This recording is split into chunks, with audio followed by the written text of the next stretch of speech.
परिवार में मृत्यु होने पर मुंडन क्यों होता है? हमारे हिंदू धर्म के अनुसार यदि किसी की मृत्यु हो जाती है तो उस आत्मा की शांति के लिए और उस जीव की मुक्ति के लिए बहुत से कर्म कांडों को करना जरूरी माना गया है। इसी तरह का एक कर्म कांड है मृतक के परिजनों का बाल मुंडवाना। ऐसा करवाने के पीछे कई कारण हैं, जिनके विषय में हम आज इस वीडियो के माध्यम से जानेंगे।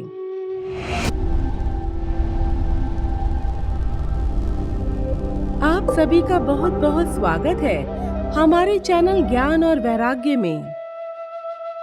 आशा करती हूँ कि आप सभी का जीवन बहुत ही सुखमय एवं कुशल पूर्वक व्यतीत हो रहा है। एक व्यक्ति के जीवन में ऐसे कई पड़ाव आते हैं जब वह अपने सारे बाल मुंडवा देता है।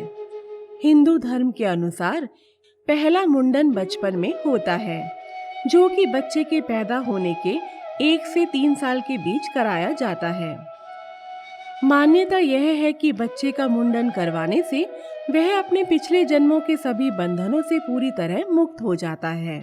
इसके साथ साथ बच्चों को किसी भी प्रकार की त्वचा से संबंधित परेशानी ना हो और स्वच्छता को भी ध्यान में रखते हुए बच्चे का मुंडन कराया जाता है। दूसरा मुंडन होता है गुरुकुल जाने के समय या फिर गायत्री मंत्र की शिक्षा लेते समय।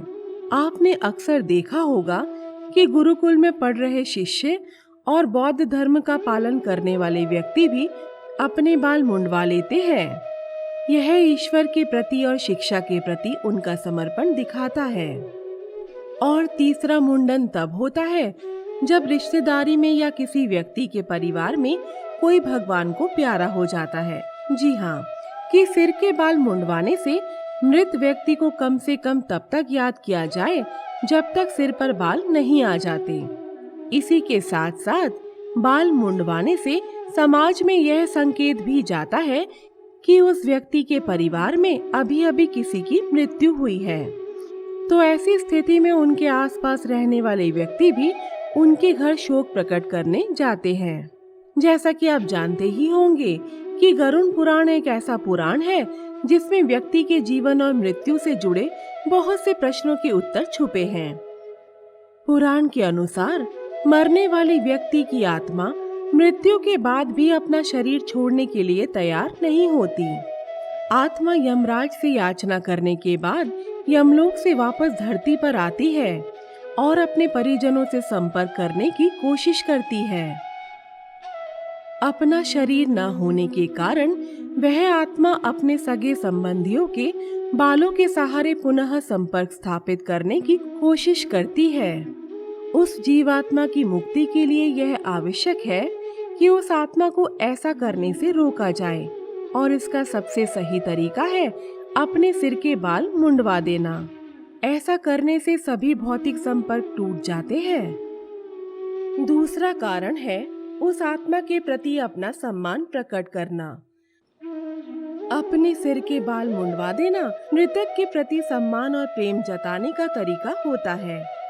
मरने वाला व्यक्ति अपने पूरे जीवन में अपने परिवार और प्रियजनों के लिए बहुत कुछ करता है।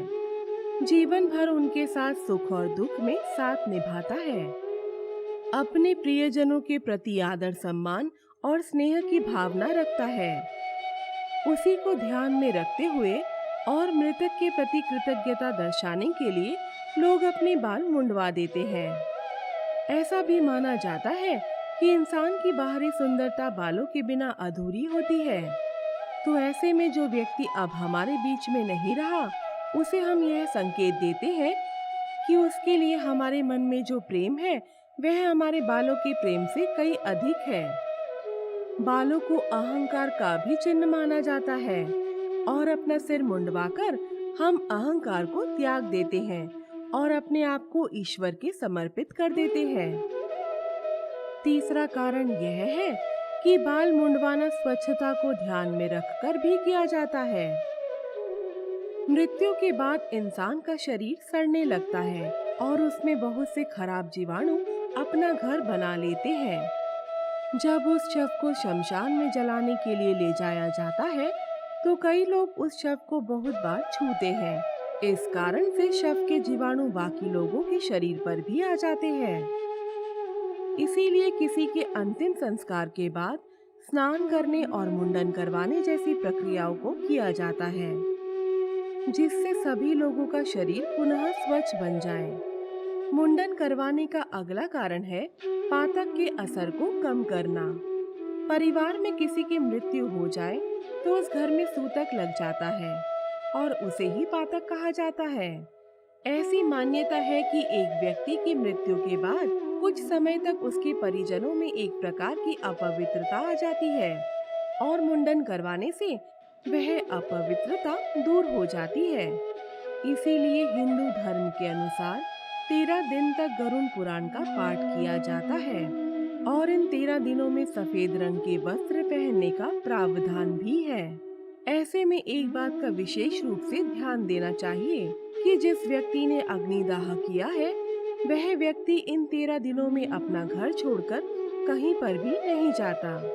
महत्वपूर्ण बात यह है कि यह सभी मान्यताएं केवल पुरुषों के लिए ही होती है, क्योंकि आमतौर पर महिलाएं दाह संस्कार में नहीं जाती हैं।